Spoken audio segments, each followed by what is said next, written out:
Hi, this is Naveen Devedi and you are watching your YouTube channel English G Study A to Z। जैसे कि आपको पता है हम मोस्ट इम्पॉर्टेंट हेल्पिंग वर्ब सीख रहे हैं, इसमें हमने कुछ हेल्पिंग वर्ब सीख लिया है। आज हम सीखने वाले हैं यूज ऑफ विल हैव और शैल हैव, यानी विल हैव और शैल हैव का प्रयोग। विल हैव या शैल हैव का प्रयोग फ्यूचर टेंस में किया जाता है। सब्जेक्ट के पास कुछ होगा के भाव में हम इनका प्रयोग करते हैं। विल हैव या शैल हैव का प्रयोग फ्यूचर परफेक्ट में किया जाता है, लेकिन इस वीडियो में हम केवल बिना क्रिया वाले वाक्य सीखेंगे, यानी बिना वर्ब के वाक्य सीखेंगे जिसमें वर्ब नहीं होगी। अब देखते हैं विल हैव या शैल हैव का अर्थ क्या होता है। तो पास होगा, पास होगी, पास होंगे या कर्ता के पास कुछ होगा आदि का भाव, ये विल हैव या शैल हैव का अर्थ हो जाता है। विल हैव का प्रयोग सभी सब्जेक्ट के साथ करते हैं। शैल हैव का प्रयोग केवल आई एंड वी के साथ करते हैं, यानी आई और वी के साथ ही शैल हैव का प्रयोग करेंगे, बाकी किसी के साथ शैल हैव का प्रयोग नहीं करेंगे। लेकिन विल हैव का प्रयोग सभी सब्जेक्ट के साथ हम कर सकते हैं। अब देखते हैं structure of will have and shall have without verb, यानी बिना क्रिया के विल हैव या शैल हैव के स्ट्रक्चर, और इन्हीं के द्वारा हम वाक्यों को बनाएंगे। तो चलिए एक एक करके फार्मूला को देखते हैं, यानी स्ट्रक्चर्स को देखते हैं।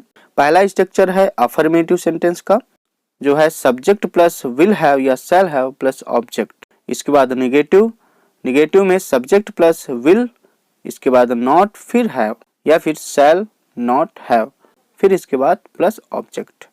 यानी कि पूरा स्ट्रक्चर जो हो जाता है subject plus will not have या shall not have plus object. अब देखते हैं इंट्रोगेटिव सेंटेंस के स्ट्रक्चर, यानी इंट्रोगेटिव सेंटेंस में विल हैव या शैल हैव के किस प्रकार के स्ट्रक्चर बनेंगे।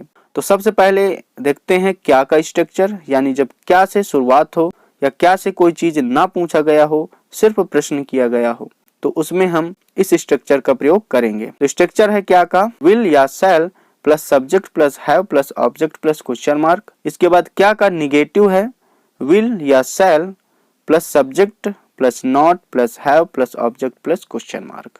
इसके बाद देखते हैं WH या WH नाउन वाले सेंटेंस के स्ट्रक्चर। तो WH या WH नाउन वाला सेंटेंस का स्ट्रक्चर है WH या WH plus noun plus will या shall plus subject plus have plus object plus question mark. इसके बाद WH या WH नाउन नेगेटिव का अगर देखें तो WH या WH plus noun plus will या shall plus subject plus not plus have plus object plus question mark.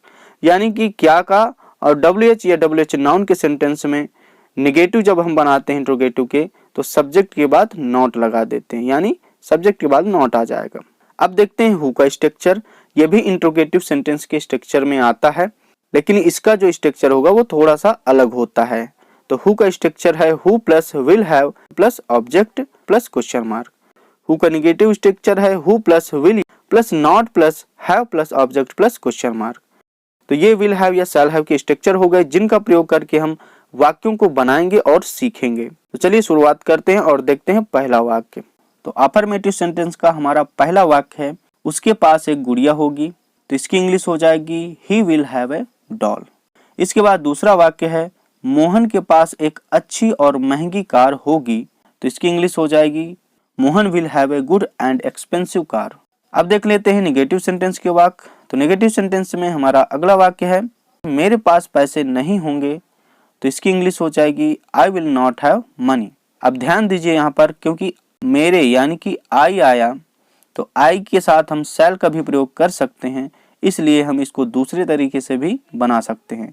तो दूसरे तरीके से बनाएंगे आई शैल नॉट हैव मनी, यानी आई के साथ हम शैल का प्रयोग कर सकते हैं, जैसे कि आपने स्ट्रक्चर में या नियम में देखा था आई एंड वी के साथ हम शैल का प्रयोग कर सकते हैं। अगला वाक्य है नेगेटिव सेंटेंस का ही है उनके पास अंग्रेजी की किताब नहीं होगी, तो इसकी इंग्लिश हो जाएगी they will not have English book. अब देखते हैं इंट्रोगेटिव सेंटेंस के वाक्य। तो इंट्रोगेटिव सेंटेंस में क्या का पहला हम सेंटेंस देखते हैं। तो वाक्य है हमारा क्या हमारे एक मेज होगी, तो इसकी इंग्लिश हो जाएगी will we have a table, क्योंकि आपको पता है विल या शैल पहले आता है। अब देखिए यहाँ पर वी आया था, इसलिए हम शैल का भी प्रयोग कर सकते हैं, इसलिए इसको हम दूसरे तरीके से बना सकते हैं shall we have a table. तो हम दो तरीके से इसको बना सकते हैं। अगला वाक्य हम देखते हैं क्या का निगेटिव, क्या उनके पास कुत्ता नहीं होगा, तो इसकी इंग्लिश हो जाएगी will they not have a dog. अब हम देख लेते हैं इंट्रोगेटिव सेंटेंस के WH वाले सेंटेंस। यानी जिनमें WH वर्ड आता है। तो अगला वाक्य है हमारा, उनके पास उनके खुद का मकान कब होगा। तो इसकी इंग्लिश हो जाएगी when will they have their own house.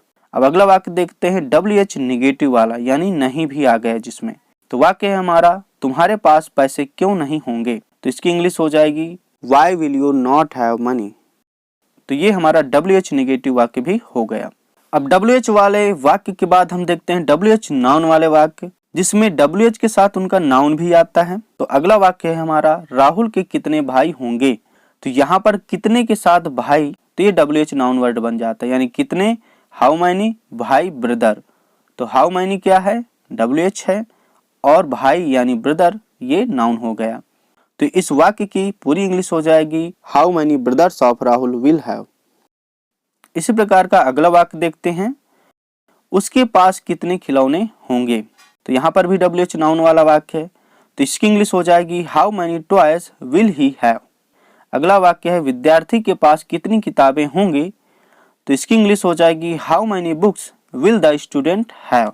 इसके बाद हम WH नाउन का निगेटिव वाक्य देखते हैं। तो WH नाउन में निगेटिव वाक्य है हमारा, हमारे पास घर पर कौन सी किताबें नहीं होंगी। तो इसकी इंग्लिश हो जाएगी which books will we not have at home. तो जैसे कि इस वाक्य में हमारे के लिए वी आ गया था, तो वी के साथ हम शैल का भी प्रयोग कर सकते हैं, जैसे कि आपने पहले सीखा है कि आई एंड वी के साथ हम शैल का प्रयोग कर सकते हैं। तो ये जो वाक्य है इसको हम दूसरे तरीके से भी बना सकते हैं, यानी शैल के साथ भी बना सकते हैं। तो वाक्य हमारा हो जाएगा शैल के हिसाब से which books shall we not have at home, यानी दोनों तरीके से हम वाक्य को बना सकते हैं। अब हम देखते हैं कुछ हु के वाक्य, यानी हु के कैसे वाक्य बनेंगे, क्योंकि हु का स्ट्रक्चर भी थोड़ा सा अलग होता है। तो हु का हमारा वाक्य है, किसके पास पैसे होंगे। तो इसकी इंग्लिश हो जाएगी who will have the money. Who का अगला वाक्य है, किनके पास घर नहीं होगा। ये हु का निगेटिव भी हो गया। तो आपके स्ट्रक्चर में पता है कि हु के निगेटिव में हम किसके बाद नॉट लगाते हैं। तो हु के निगेटिव स्ट्रक्चर में हम विल या शैल के बाद नॉट लगाते हैं। तो यहाँ पर हम उसी हिसाब से नॉट लगाएंगे। तो इस वाक्य की इंग्लिश हो जाएगी who will not have a house, यानी कि विल के बाद हम नॉट लगा दिए। हु का अगला वाक्य है, किनके पास विद्यालय में कोई कलम नहीं होगी। यहाँ पर भी देखिए निगेटिव आ गया, यानी हु का निगेटिव हो गया। तो इसकी इंग्लिश हो जाएगी who will not have any pain in school. तो ये थे विल हैव या शैल हैव के प्रयोग, यानी विल हैव शैल हैव का हम किस प्रकार प्रयोग करते हैं, आपने इन वाक्यों के आधार पर सीख लिया होगा। आप खुद से कई सारे वाक्यों को बना सकते हैं। खुद से इन वाक्यों को बनाने का प्रयास करिए और इंग्लिश स्पीकिंग में यूज करिए। अपने दोस्तों से बात करिए या तो खुद से ही बात करिए, यानी आपको प्रैक्टिस करना होगा। Without practice you can't speak English fluently, so please practice English speaking. तो अगर ये वीडियो आपको पसंद आई हो, आपने इस वीडियो से कुछ सीखा हो, तो प्लीज इस चैनल को सब्सक्राइब करिए, वीडियो को लाइक, कमेंट एंड शेयर करिए। तो चलिए मिलते हैं नए वीडियो में। Thanks for watching this video.